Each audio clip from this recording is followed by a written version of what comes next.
Esto es El Lavadero Network, porque la política sucia se lava en casa.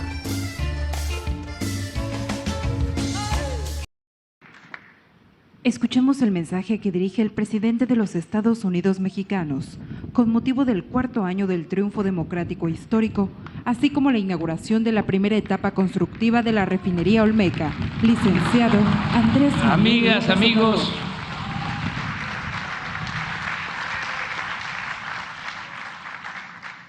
invitados especiales, presidentes municipales, presidentas municipales, gobernadores, gobernadora, jefa de gobierno, servidores públicos, amigas, amigos.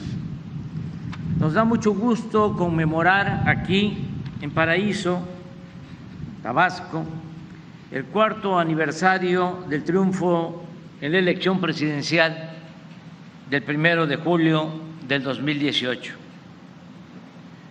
El inicio del periodo de prueba de esta refinería es todo un acontecimiento y un distintivo de nuestra política de transformación.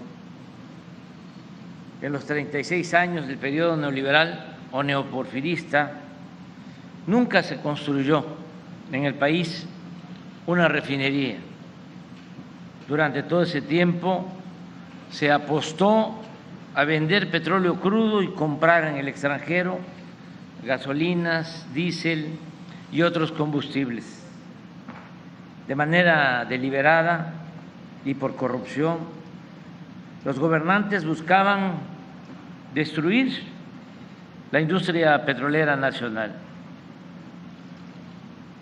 No podemos olvidar que acabaron con la petroquímica, que dejaron en estado lamentable las 6 refinerías que se construyeron a lo largo de nuestra historia y que reformaron la Constitución para privatizar el petróleo, aunque no les alcanzó el tiempo para terminar de entregar todos los yacimientos y consumar esa gran infamia. Con nuestro triunfo decidimos aplicar una nueva política energética.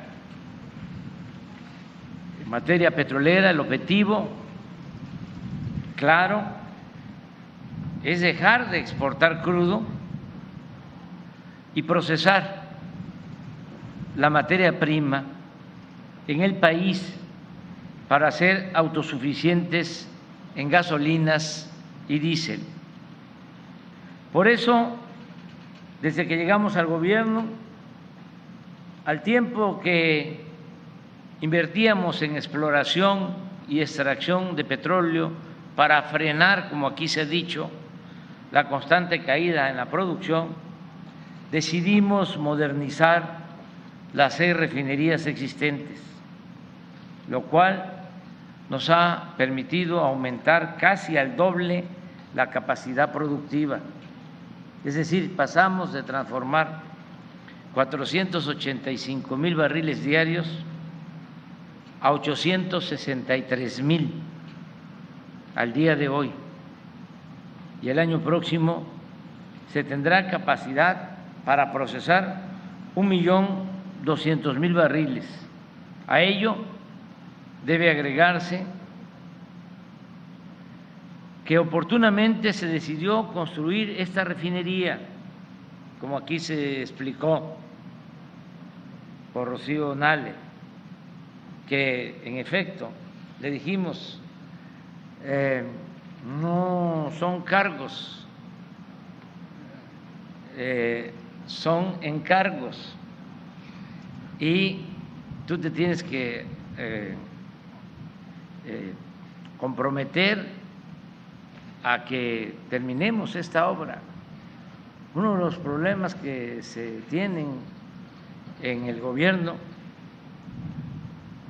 es el que hay una tendencia hacia estar mucho tiempo en el escritorio, y en épocas de transformación no es el escritorio, es el territorio lo que vale, lo que cuenta.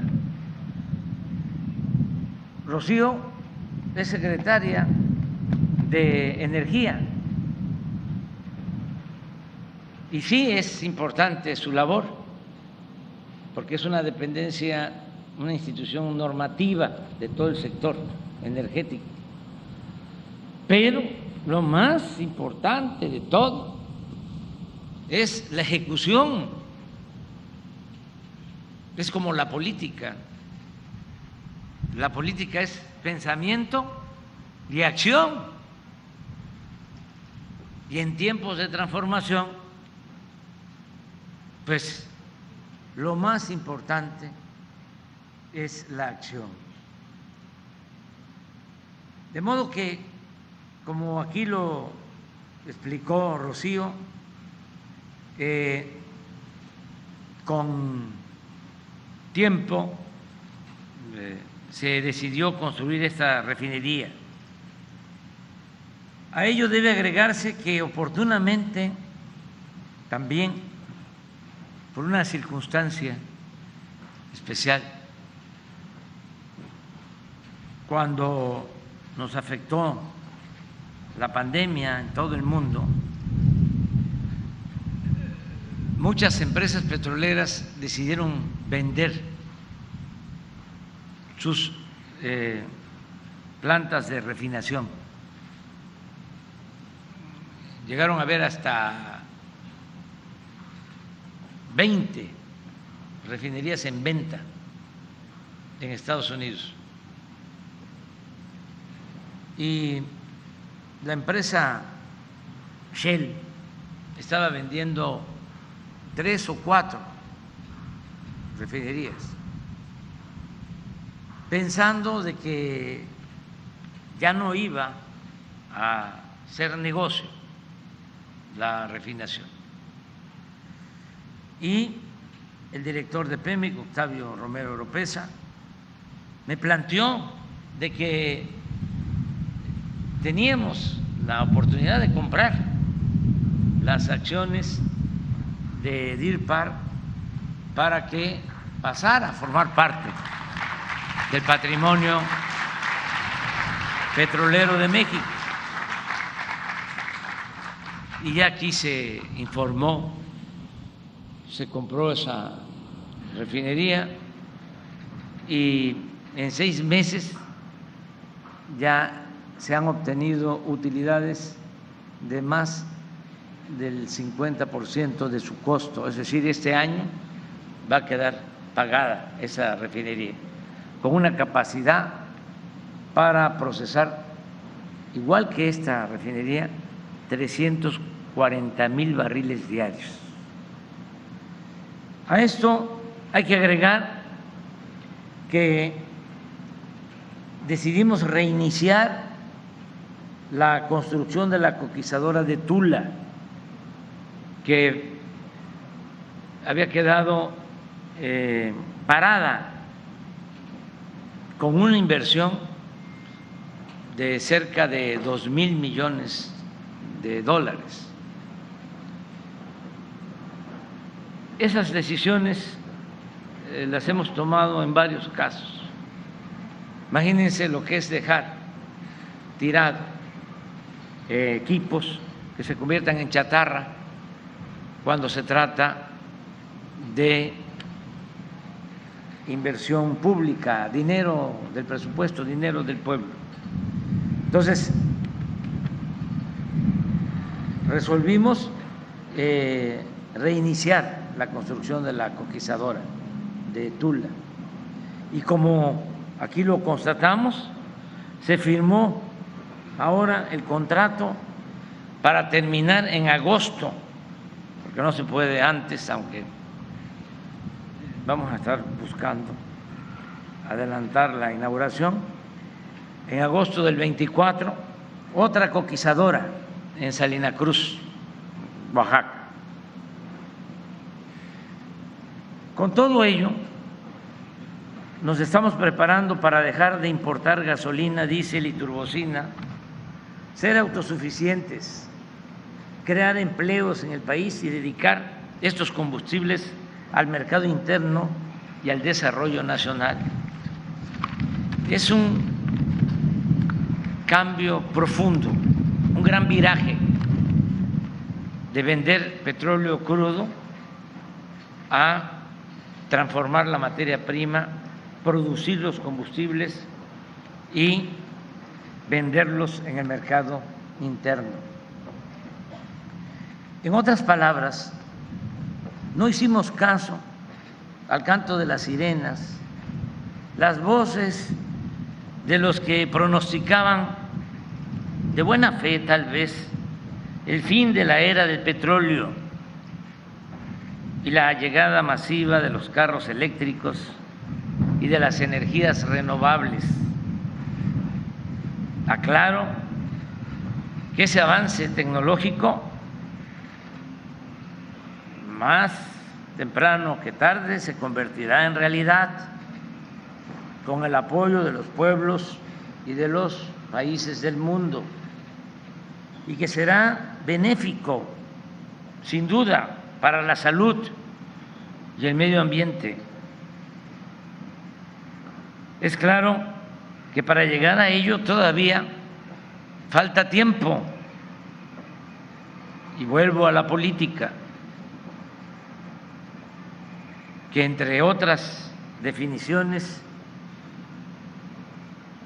establece o se define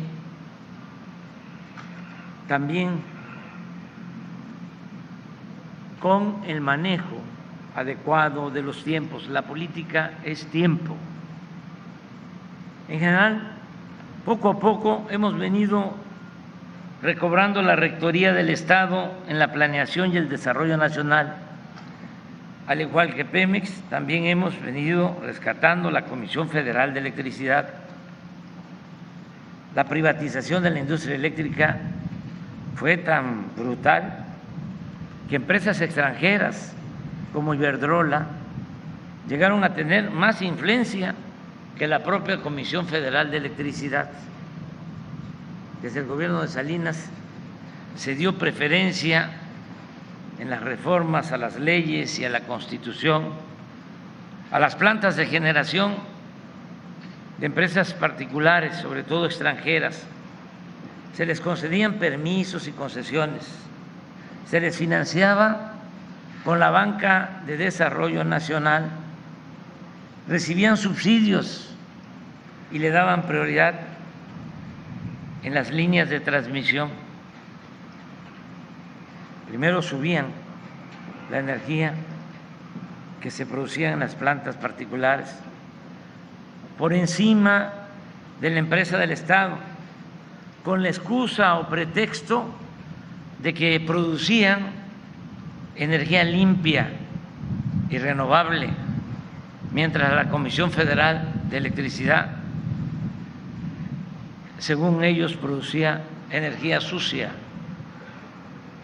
Era la empresa pública ninguneada, al grado que no se consideraba como energía limpia y renovable la producida en las plantas hidroeléctricas, cuyas turbinas permanecían apagadas o subutilizadas. Todo esto se ha venido corrigiendo, aún con la actitud atrasada, retrógrada y antipatriota de una buena cantidad de legisladores y de algunos jueces, magistrados y ministros. Sin embargo, según la última resolución de la Suprema Corte de Justicia de la Nación, ya ha quedado de manifiesto que la planeación en materia eléctrica corresponde a la Secretaría de Energía y que las plantas de la Comisión Federal de Electricidad pueden operar a toda su capacidad. Además, se ha declarado como fraude a la ley la práctica tramposa de hacer pasar como empresarios del sector eléctrico a grandes consumidores de energía, lo que les reportaba beneficios, privilegios, subsidios, en la forma de tarifas más bajas que las pagadas por los consumidores domésticos. Tanto en el rescate de Pemex como en el de la Comisión Federal de Electricidad, los técnicos y los trabajadores de estas dos empresas públicas han tenido un papel fundamental. No hubiésemos podido cambiar la política energética sin el apoyo, el respaldo de los técnicos y de los trabajadores de México. Agradezco la actitud, la ayuda, la cooperación de los dirigentes sindicales de Pemex y de la Comisión Federal de Electricidad.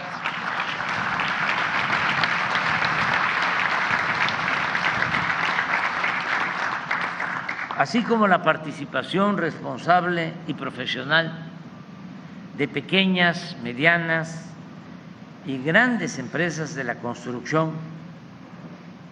los que nos han ayudado con las nuevas tecnologías, los transportistas y empresarios de todas las ramas de la economía. Me da gusto, por ejemplo, que en esta refinería y en otras obras esté participando la empresa ICA, que tiene un historial de experiencia, de profesionalismo muy importante. A veces, o en periodos eclipsados por malas decisiones, pero podemos decir que ahora ICA está en su mejor momento, una empresa que es orgullo de la construcción, en la construcción de obras en nuestro país y en el extranjero.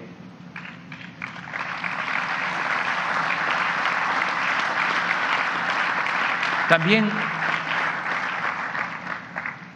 quiero hacer un reconocimiento, un homenaje al empresario más austero y más institucional de México, que es también nuestro orgullo, Carlos Slim, que nos acompaña.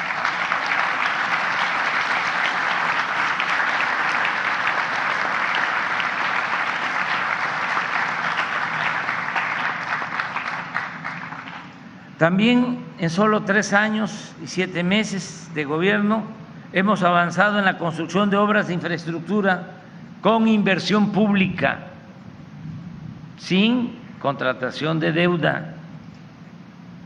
Ya inauguramos el aeropuerto Felipe Ángeles. Ahora los ingenieros militares están iniciando el de Tulum, Quintana Roo. Estamos construyendo más de 1,500 kilómetros de vías para el Tren Maya. Esto incluye también la construcción de los trenes en Ciudad Sagún, Hidalgo. En todo esto pensamos en la creación de empleos, en que se genere trabajo.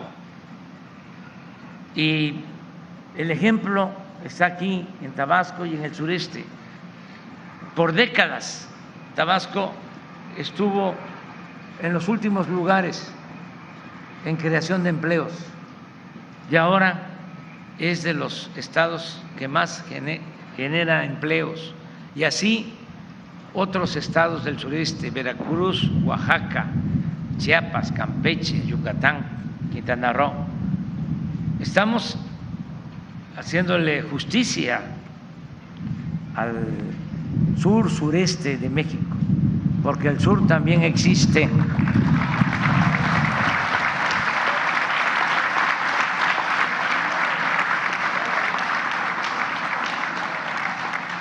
teníamos la preocupación, estamos en la fase constructiva, todos ustedes lo saben.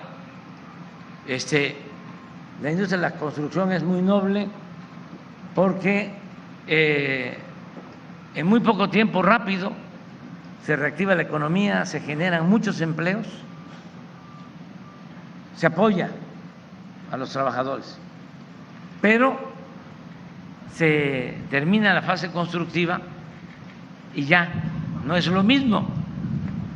Esta refinería en promedio ocupó alrededor de 25,000 trabajadores diarios, pero va a ser operada por 1,500 especialistas.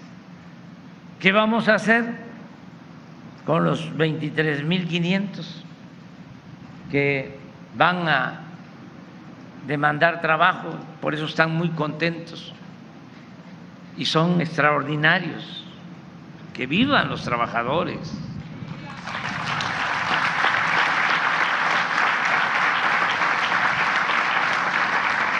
Bueno, pues ya por eso lo de la coquizadora en Salina Cruz, porque son de 8 a 10,000 empleos.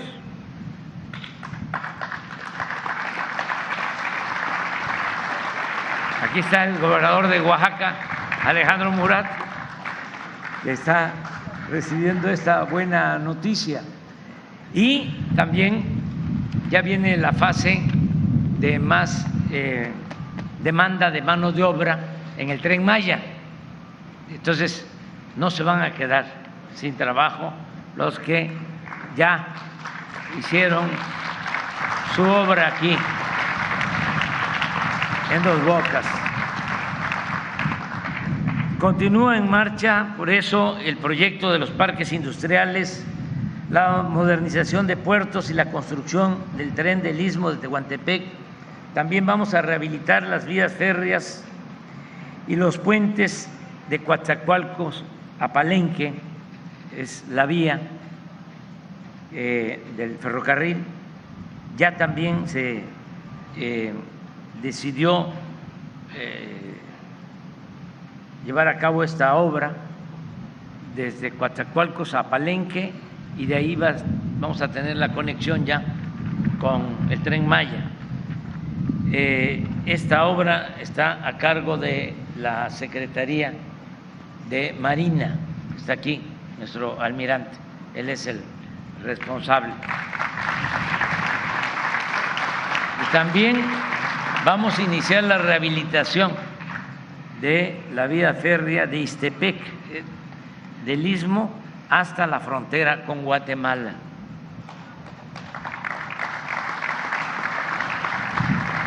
Mi compromiso es lograr en 2024 el renacimiento de los ferrocarriles de pasajeros con una red de 2,600 kilómetros en todo el país.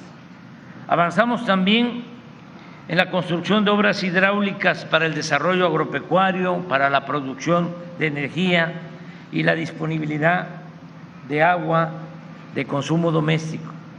Llevamos el 55% en la construcción de la presa de Santa María en Sinaloa. Estamos trabajando para dejar 100,000 hectáreas de canales y sistemas de riego en Nayarit, Sinaloa y Sonora. Se resolvió el problema de la presa del Zapotillo en Jalisco. Se han iniciado las obras del programa Agua Saludable para la Laguna. Se trabaja en la presa Libertad en Nuevo León y en los acueductos de la Concordia, Sinaloa, en Espujil, Campeche y en Guadalajara, Jalisco.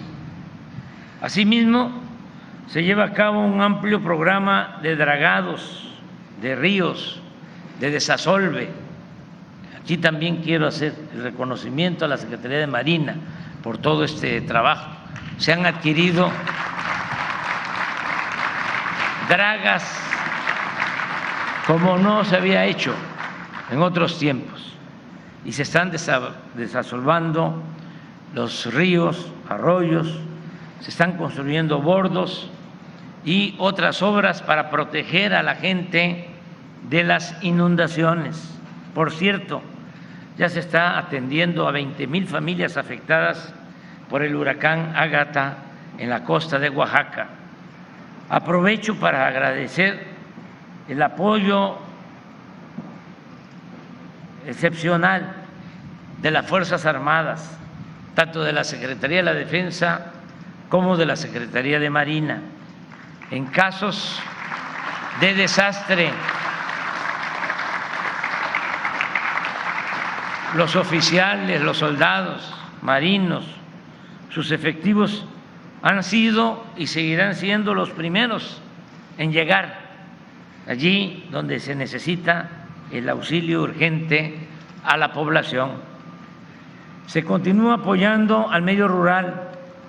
Los programas Sembrando Vida, Producción para el Bienestar, Precios de Garantía, Fertilizantes y Ayuda a Pescadores benefician a 3,500,000 campesinos, incluyendo sus familias. Además, esta acción en las circunstancias actuales es fundamental para garantizar la producción de alimentos y mitigar los efectos de la inflación, la cual se agravó por la pandemia y recientemente por la guerra en Ucrania.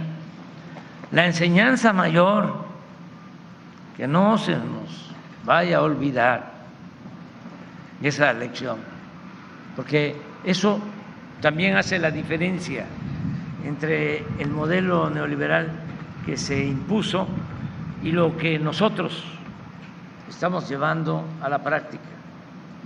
Antes se decía, en un mundo globalizado no interesa producir en el país, no interesa fomentar el campo. Alguien llegó a decir que la mejor política industrial era la que no existía, porque se tenía esa idea. No, lo que tenemos que hacer es buscar la autosuficiencia. La enseñanza mayor que nos están dejando estas calamidades es que resulta estratégico e indispensable buscar la autosuficiencia energética y alimentaria. En otras palabras, producir en México lo que consumimos. La otra gran lección estriba en nunca dejar de atender los sentimientos y las necesidades de la gente, tanto por humanismo, que es lo principal, como para cumplir con la tarea de transformación. Por las dos razones, porque tenemos que ser fraternos, solidarios, y por cuestiones políticas para poder gobernar. Es indispensable beneficiar al pueblo, porque solamente así se puede contar con su apoyo para la tarea de gobierno. No se puede darle la espalda a la gente. El triunfo de una revolución de las conciencias, de una revolución moral, pacífica y duradera, solo es posible con un programa social atrevido, no solo que convenza, sino que conmueva y haga posible el empuje y el respaldo de la gente. Esa es la clave. Ya son 25 millones de familias que reciben de manera directa al menos uno de los programas para el bienestar que se están implementando. Es decir, se benefician de una pensión 10.500.000 adultos mayores. Esto no existía. Es un orgullo poder decir que todos los adultos mayores después de los 65 años tienen una pensión, y también es muy humano poder ayudar a 1 millón de personas con discapacidad que también reciben pensión. Como nunca, estamos otorgando 11 millones de becas desde el preescolar hasta el nivel de posgrado. Hemos llegado a la meta de garantizar trabajo como aprendices a 2.300.000 jóvenes. Y como ya dijimos, 3.500.000 campesinos y pescadores obtienen un jornal para que siembren, para que cultiven sus tierras, y se les apoya con un recurso económico de manera periódica. Si a ello agregamos los sueldos y prestaciones de maestros, médicos, soldados, marinos y otros servidores públicos, tenemos que al 80% de los hogares de México llega sin intermediarios, cuando menos una pequeña cantidad del presupuesto público. El resto de la población también se beneficia de manera indirecta, porque no olvidemos que la paz es fruto de la justicia. Si se garantiza el bienestar de la mayoría del pueblo, hay paz, hay tranquilidad. Podemos todos vivir sin miedos y sin temores. Combatir la pobreza no es un gasto, es una inversión. Y repito, una inversión que tiene que ver con lo humano, que es lo mero principal. También, si el grueso de la población dispone de algún dinero para gastar, se beneficia la industria, se beneficia el comercio, se fortalece el mercado interno, se ayudan empresas, profesionistas, artesanos, comerciantes, incluso trabajadores informales. Hemos vacunado a 89.069.598 personas contra el COVID-19, lo cual nos ayudó a salvar muchas vidas.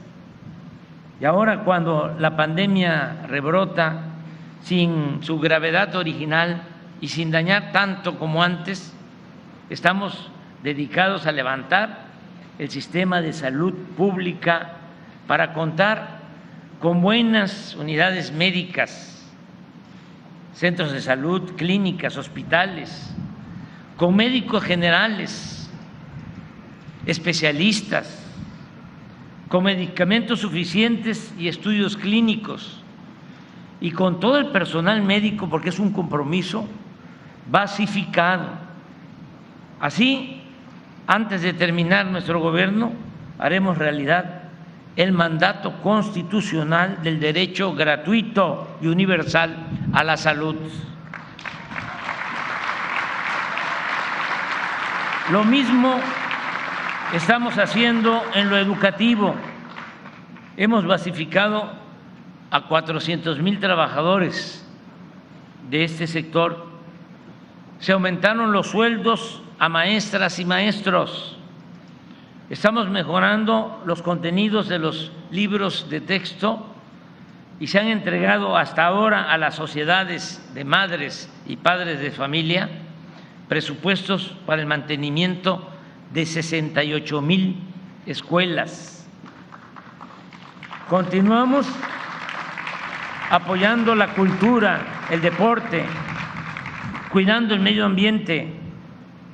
Reitero, no hemos otorgado ninguna concesión minera, no se permite el fracking ni el maíz transgénico.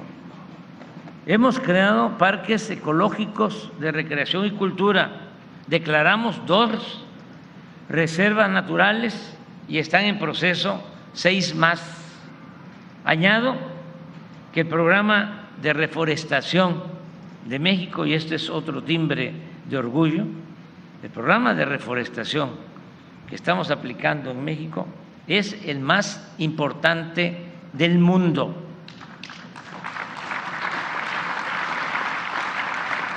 Implica sembrar 1.200 millones de árboles en 1.100.000 hectáreas, con una inversión de $1.450 millones anuales. Ni en Estados Unidos, ni en China, ni en Rusia, ni en ningún país se invierte en reforestación esta cantidad. También procurando el bienestar de todos y en particular de los más necesitados, se ha garantizado la gobernabilidad y sigue siendo nuestra prioridad conseguir el anhelado propósito de vivir en paz, con tranquilidad. Al respecto, puedo informar que desde el inicio de nuestro gobierno hasta la actualidad hemos reducido los delitos del fuero federal en 30%. Ha disminuido y eso es lo que más nos ha costado.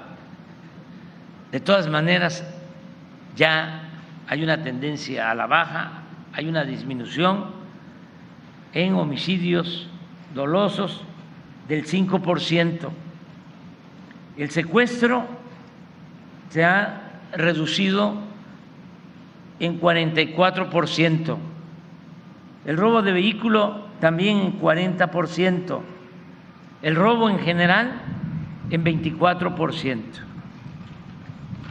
Falta mucho por hacer en esta impostergable y justa demanda popular, pero estamos seguros que seguiremos avanzando porque trabajamos todos los días, estamos unidos, hay profesionalismo, no se permite la corrupción ni la impunidad y lo más importante, estamos atendiendo las causas de la violencia, en especial las necesidades del pueblo y de los jóvenes, para evitar que se vean obligados a tomar el camino de la delincuencia por falta de espacios educativos y laborales para conseguir un modo honrado de trabajar, vivir y de ser felices.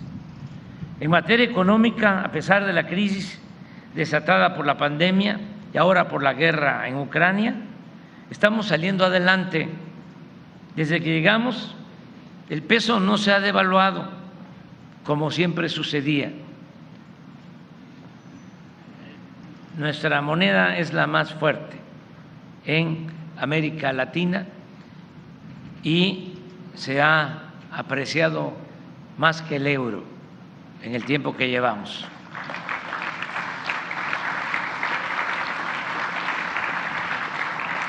La economía creció en 1% en el primer trimestre del año.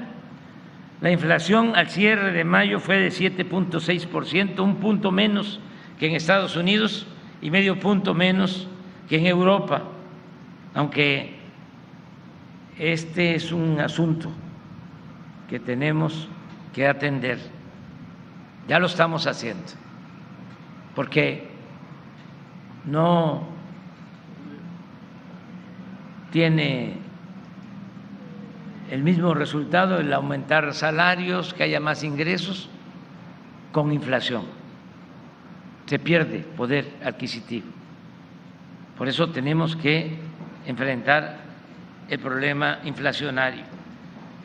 Están inscritos en el Instituto Mexicano del Seguro Social 21.068.708 trabajadores con un salario promedio de 14.600 pesos mensuales. El salario mínimo ha crecido durante nuestro gobierno 67% en términos reales. Por reformas legales que impulsamos, como no sucedía en nuestro país. Los trabajadores de México recibieron en 2021 reparto de utilidades de las empresas por 183.248 millones de pesos. 109% más con respecto al año anterior. El índice de la Bolsa de Valores ha aumentado en 14%. Las reservas internacionales del Banco de México también en 14%. La inversión extranjera en el primer trimestre alcanzó la cifra histórica de 19.428 millones de dólares. Va a seguir creciendo la inversión extranjera. Bueno, acabamos de suscribir acuerdos con ese propósito. Hay una circunstancia especial en el mundo y México es un país muy atractivo para la inversión extranjera. Y nosotros tenemos abiertas las puertas a la inversión extranjera, como a la inversión privada, porque para sacar adelante al país se requiere de la inversión pública, que es importantísima, que se había soslayado, la inversión privada, nacional y extranjera, y el sector social de la economía. Que no se nos olvide que podemos tener capital, pero si no tenemos trabajadores, no salimos adelante. Los trabajadores son fundamentales para el desarrollo de nuestro país. Las remesas en 2021 llegaron a 51.594 millones de dólares y en los primeros 5 meses de este año se han incrementado en 17% con respecto al mismo periodo del año pasado, lo cual puede significar que en diciembre se alcance la cifra de 60.000 millones de dólares. Gracias, paisanas y paisanos.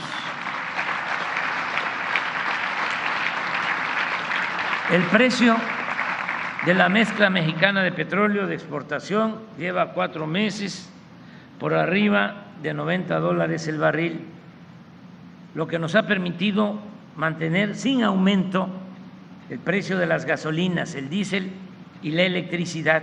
Inclusive la gasolina en nuestro país es más barata que en Estados Unidos y cuesta la mitad que en Europa.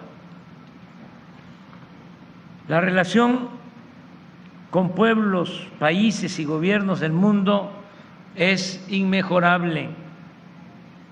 Visitamos a nuestros hermanos de Guatemala, El Salvador, Honduras, Belice y Cuba.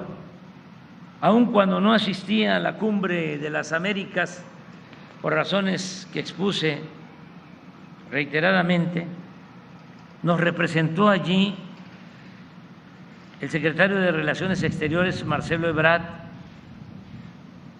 Es buena la comunicación y es respetuoso el trato con el presidente Biden y con sus colaboradores. Además de ser amigos y vecinos, nos une el compromiso de trabajar juntos para el desarrollo económico, comercial y social de nuestras dos naciones. El 12 de julio nos volveremos a encontrar con el presidente Biden en Washington para tratar asuntos de interés mutuo, como el de la integración de todos los países de América con respeto a las soberanías, el apoyo con visas temporales de trabajo y programas de bienestar para los países de Centroamérica, algo que consideramos importante, un plan conjunto para enfrentar el problema inflacionario, así como temas de migración, derechos humanos, no violencia, combate a la desigualdad, a las drogas y a la corrupción. Amigas y amigos, me tardé, pero ya estoy terminando. Hoy, a 4 años del triunfo de nuestro movimiento democrático, podemos afirmar que no fue en vano el esfuerzo de nuestros antepasados, precursores y protagonistas de esta transformación popular justa, igualitaria, honesta y libertaria. Estamos logrando algo que escribí hace algunos años, antes de llegar a la presidencia. Decía que en las nuevas circunstancias que se iban a crear cuando llegáramos al gobierno, nuestros adversarios tendrán que entender que ningún grupo, por importante y poderoso que sea, seguirá conspirando contra la paz social en beneficio propio. Nada ni nadie puede valer más que el bienestar y la felicidad del pueblo. El nuevo gobierno democrático garantizará las libertades y cada quien podrá dedicarse a la actividad que más le satisfaga y convenga. Pero obviamente todos tendremos que ceñirnos a la nueva legalidad y a reglas claras.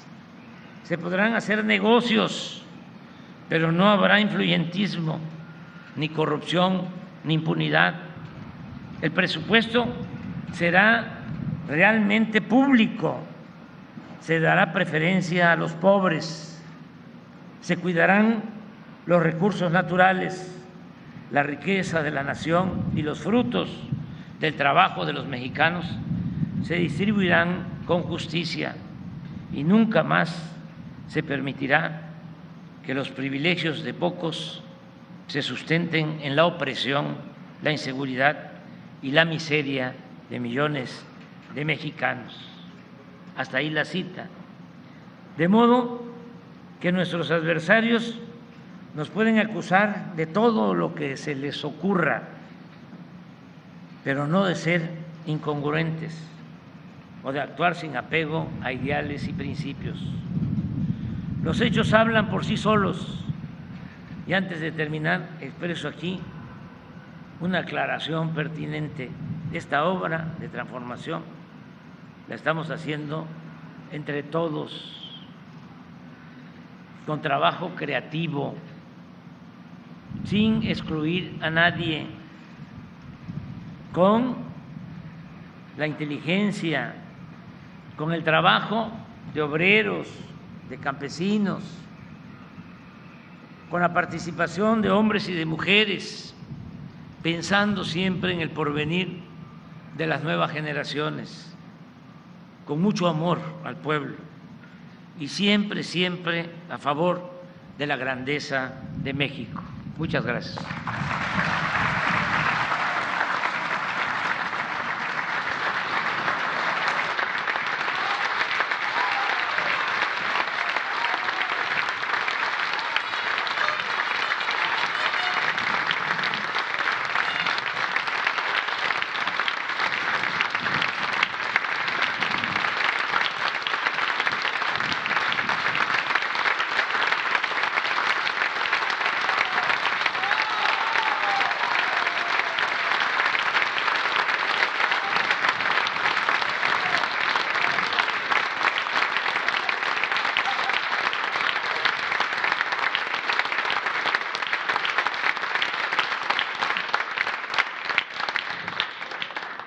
Finaliza esta ceremonia con los honores al presidente de los Estados Unidos mexicanos y comandante supremo de las Fuerzas Armadas. Se les invita a permanecer de pie para entonar nuestro himno nacional.